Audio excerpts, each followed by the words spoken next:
Оқушылар, математика сабағын бастаймыз. Сабақтың тақырыбы қозғалысқа берілген есептер. Бүгін сабақта қозғалысқа берілген есептер шығаруды меңгересіңдер. Оқушылар, бейне жазбаға назар аударыңдар. Бейне жазбадан ортақ нені байқадыңдар? Дұрыс айтасыңдар, қозғалысты байқадық. Айналамыздағы көліктер, жануарлар, адамдар үнемі қозғалыста болады. Біреуі баяу қозғалады, біреуі жылдам қозғалады. Бір нысаннан екінші нысанға дейін жол жүреді. Сол нысанға жету үшін уақыт жұмсайды. Қозғалыстағы денені сипаттауда үш шама басты рөл атқарады. Жүрілген не жүрілетін жол, яғни арақашықтық, бұл бір нысаннан екінші нысанға дейінгі қашықтық. Мысалы, көліктің ауылдан қалаға дейін жүріп өткен жолы арақашықтық болып табылады.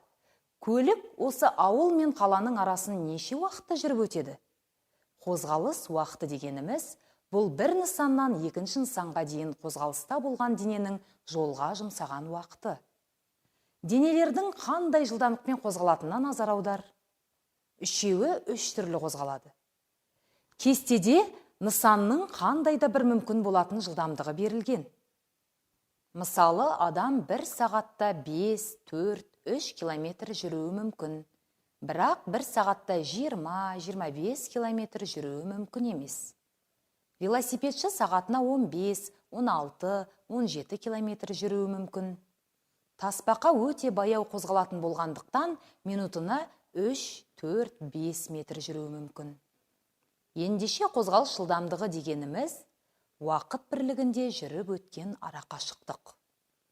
Жылдамдықтың өлшем бірліктерінің белгіленуін есте сақтаңдар.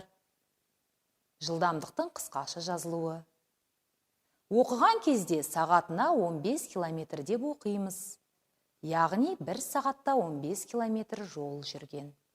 Қозғалысқа берілген есептерді қарастырғанда, бір-бірімен өзара байланысты үш шаманың белгіленуін есте сақтаңдар. Жүрілген не жүрілетін жол, арақашықтық латынның S әрпімен белгіленеді. Қозғалыс жылдамдығы латынның V әрпімен белгіленеді. Уақытты латынның T әрпімен белгілейміз. Берілген сызбаға назар аударыңдар. Бір сағат ішінде автокөлік қандай арақашықтықты жүріп өтеді? 4 сағат ішінде ол қандай арақашықтықты жүріп өтеді? Кесіндінің әр бөлігі 1 сағатты білдіреді. Автокөліктің жылдамдығы сағатына 50 километр. Яғни, 1 сағатта 50 километр жүреді, 2 сағатта 100 километр жүреді, 3 сағатта 150 километр жүреді, 4 сағатта 200 километр жүреді. Олай болса, тұжырымдайық. Арақашықтықты табу үшін қандай амал қолдандық? Дұрыс айтасыңдар. Арақашықтықты табу үшін қозғалыс жылдамдығын уақытқа көбейту керек. Уақытты табу үшін арақашықтықты қозғалыс жылдамдығына бөлу керек.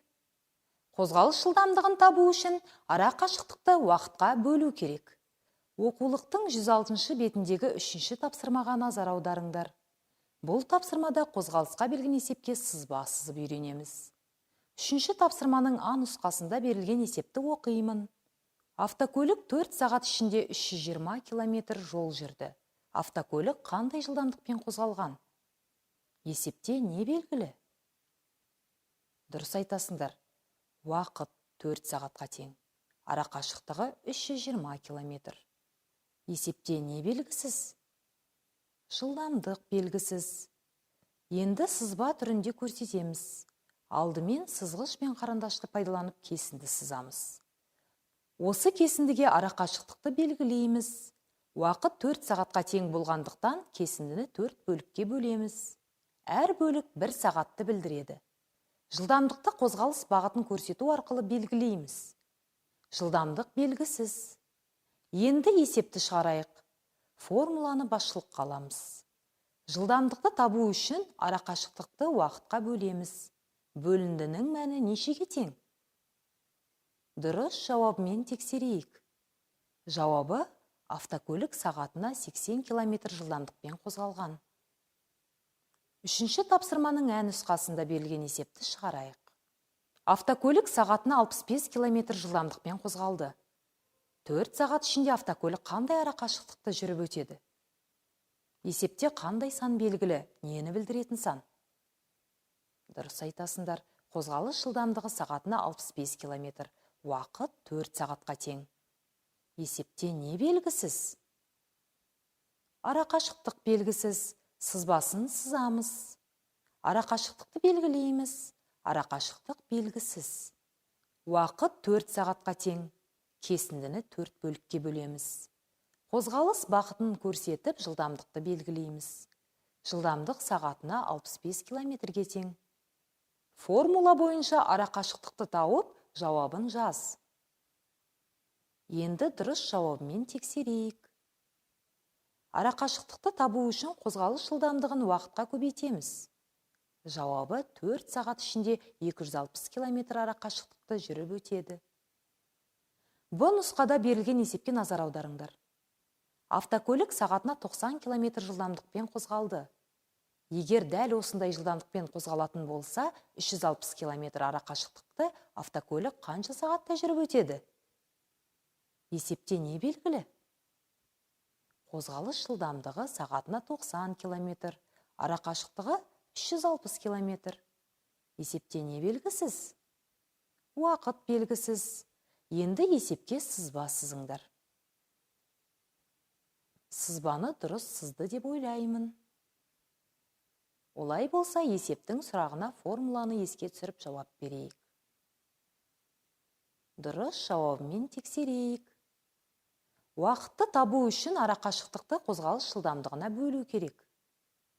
Жауабы 4 сағатта жүріп өтеді. Келесі тапсырмаға назар аударайық. Кесте бойынша есептер құрастырамыз және оларды шығарамыз. Автобус сағатына 60 км жылдамдықпен жүретін болса, 240 км ара қашықтықты ол қанша сағатта жүріп өтеді? Жолға жұмсаған уақытты қалай анықтаймыз? Формуланы басшылыққа аламыз. Қозғалыс уақытын табу үшін ара қашықтықты қозғалыс жылдамдығына бөлу керек. 240 пен 60 сандарының бөліндісі 4-ке тең. Демек қозғалыс уақыты 4 сағатқа тең. Келесі есепті құрастырамыз. Автокөлік сағатына 82 км жылдамдықпен жүретін болса, 3 сағат ішінде автокөлік қандай ара қашықтықты жүріп өтеді? Ара қашықтықты табу үшін қозғалыс жылдамдығын уақытқа көбейтеміз. 82 мен 3 сандарының көбейтіндісі 246-ға тең. Ендеше автокөлік 246 км ара қашықтықты жүріп өтеді. Ұшақ 2 сағат ішінде 600 км жол жүрді. Ұшақ қандай жылдамдықпен ұшты? Қозғалыс жылдамдығын анықтау үшін қашықтықты уақытқа бөлеміз. Яғни 600 бен 2 сандарының бөліндісі 300-ге тең. Демек, ұшақтың қозғалыс жылдамдығы сағатына 300 км болған. Балалар, күнделікті өмірде осы көліктермен облысымыздың орталығы Тараз қаласынан Қазақстанның көрікті қалаларына сапарға шықсақ, қанша уақытта жетуге болады екен? Соны анықтайық. Тараз қаласы мен елордасы Нұр-Сұлтан қаласының арасы 1300 км. Ұшақтың қозғалыс жылдамдығы сағатына 650 км болса, Тараздан Нұр-Сұлтан қаласына ұшақпен неше сағатта жетуге болады? Дұрыс есептедіңдер деп ойлаймын. 1300 бен 650 сандарының бөліндісі 2-ге тең. Демек, Тараз қаласынан Нұр-Сұлтан қаласына ұшақпен 2 сағатта жетуге болады. Тараз қаласы мен Қазақстанның мәдени орталығы болып саналатын Алматы қаласының арасы 492 км. Автокөлік сағатына 82 км жылдамдықпен жүрсе, неше сағатта жетуге болады? Дұрыс айтасыңдар, 6 сағатта жетуге болады.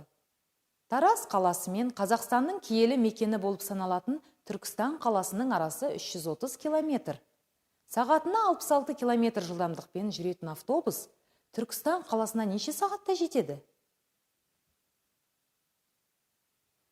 Дұрыс айтасыңдар, автобус пен Тараз қаласынан Түркістан қаласына 5 сағатта жетуге болады. Енді шығармашылық тапсырманы орындаймыз. Әлияның 20 кәмпиті бар. Ол кәмпиттерді өзіне қарағанда айнада 2 кәмпит артық болатындай етіп бөлгісі келді. Әлия кәмпиттерді қалай бөлуі қажет? Есепте не белгілі? Дұрыс айтасыңдар. Әлия 20 кәмпитті өзіне және айнада 2 кәмпит артық болатындай етіп бөлгісі келгені. Есептің сұрағы қандай?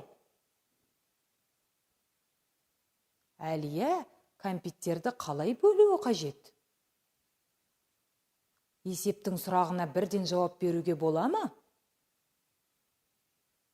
Жоқ, болмайды. Олай болса есептің шартын құрайық. Барлығы 20 кәмпит. Әлияда белгісіз кәмпит. X-пен белгілейміз. Айнада Әлиядан 2 кәмпит артық. Демек, X қосу 2. Күрделі теңдеу құрамыз. Әлия мен айнаның кәмпиттерінің қосындысы 20-ға тең. Олай болса, X-ті X пен 2-нің қосындысына қосамыз. Тең 20. Теңдеудің сол жағында тұрған өрнекті ықшамдаймыз.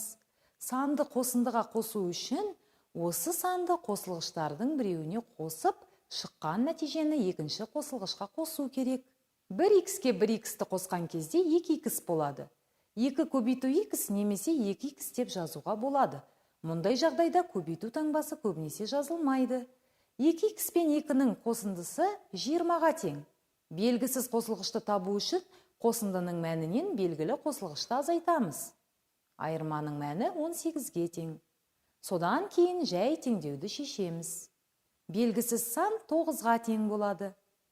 Демек, Әлия өзінде 9 кәмпит, ал айнада 11 кәмпит болатындай бөлуі қажет.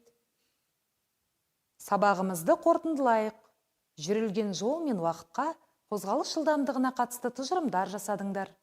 Түзу сызық бойындағы бір қалыпты қозғалыс кезіндегі жылдамдық, уақыт және қашықтықтың формуласын және есеп шығару кезінде оларды қолдануды үйрендіңдер. Сабақ аяқталды. Сау болыңдар.